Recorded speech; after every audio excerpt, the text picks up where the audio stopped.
Hello friends, நம்ம இன்றைக்கி அட்டகாசமாக ஒரு பிக்கிள் வெரைட்டி தான் பார்க்க போகிறோம். கோங்குரா பிக்கிள். இதுக்கு பார்த்திங்கன்னா நான் இப்போ 2 கட்டு கீரை வாங்கினேன். அதை க்ளீன் பண்ணி வெறும் இலையாக க்ளீன் பண்ணி நம்ம என்ன செஞ்சுருக்குறோம், வெறும் நல்லெண்ணெய் விட்டு கடாயில் உப்பு காரம்லாம் எதுவும் போடாமல் வெறும்னா ஃபஸ்ட்டு வதக்கி பார்க்க போகிறோம். வதங்கினதுக்கப்புறம் உங்களுக்கு அளவு கரெக்டாக தெரிஞ்சிடும். ஃபஸ்ட்டே நம்ம எதுவும் ஆட் பண்ண முடியாது. நல்லா வதக்கட்டும். வதங்கினதுக்கப்புறம் நம்ம என்ன செய்கிறோன்னா, நம்ம இதுக்கு தேவையான அளவு உப்பு காரப்பொடி எல்லாம் மிக்ஸ் பண்ணணும்.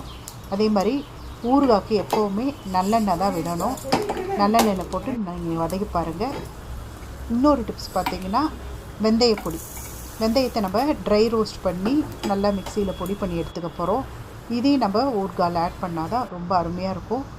இப்போது இதுக்கு ஃபஸ்ட்டே ஆல்ரெடி வதக்கினால நான் இப்போ 1 டேபிள் ஸ்பூன் நல்லெண்ணெய் எடுத்துருக்கேன். தாளிக்கிறதுக்கு கடுகு, 2 டேபிள் ஸ்பூன் மிளகாப் பொடி, 1 டேபிள் ஸ்பூன் வெந்தயப்பொடி, 1 டீஸ்பூன் மஞ்சள் பொடி, அப்புறம் ஒரு 3/4 டேபிள் ஸ்பூன் பெருங்காயப்பொடி.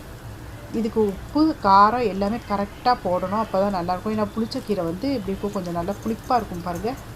அதனால் கொஞ்சம் காரம் எல்லாம் கொஞ்சம் கூட எடுக்கும். இந்த பொடியெல்லாம் போட்டுட்டு நம்ம வேணுங்கிற அளவு எண்ணெயை விட்டு நல்லா கடுகை பொரிய விட்டு தாளித்து இது மேலே விட்டு நம்ம என்ன பண்ணுவோம், நல்லா மிக்ஸ் பண்ண போகிறோம். மிக்ஸ் பண்ணிவிட்டு கொஞ்சம் ஒரு 2 நிமிஷம் இருந்தால் போதும். உங்களுக்கு அந்த எண்ணெயெல்லாம் பிரிஞ்சுட்டு நல்லாவே வந்துடும்.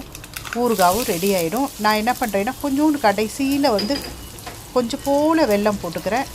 வெல்லம் வேணுன்றவங்க நீங்கள் அவாய்ட் பண்ணிக்கலாம். இதில் பார்த்திங்கன்னா ஆந்திராவில் பார்த்திங்கன்னா நம்ம திருப்பதி கோவிலுக்கெலாம் பண்ணோன்னா அங்கே ரொம்ப ஃபேமஸாக இருக்கும். வேணுங்கிறவங்க பூண்டு ஆட் பண்ணிக்கலாம், வெங்காயம் ஆட் பண்ணலாம். நான் இன்றைக்கி வெங்காயம் பூண்டெல்லாம் போடாமல் செஞ்சுருக்கேன். அது போட்டாலும் நல்லா தான் இருக்கும். நீங்களும் செஞ்சு பாருங்கள், ட்ரை பண்ணி பாருங்கள் எப்படி இருக்குன்னு சொல்லிட்டு. இது தோசையோட சாதத்தோட எல்லாத்தோடையுமே சூப்பராக இருக்கும். இந்தளவுக்கு எண்ணெய் உப்பு காரம் எல்லாமே தேவை. இது மாதிரி செஞ்சு பார்த்துட்டு எப்படி இருக்குன்னு சொல்லுங்கள்.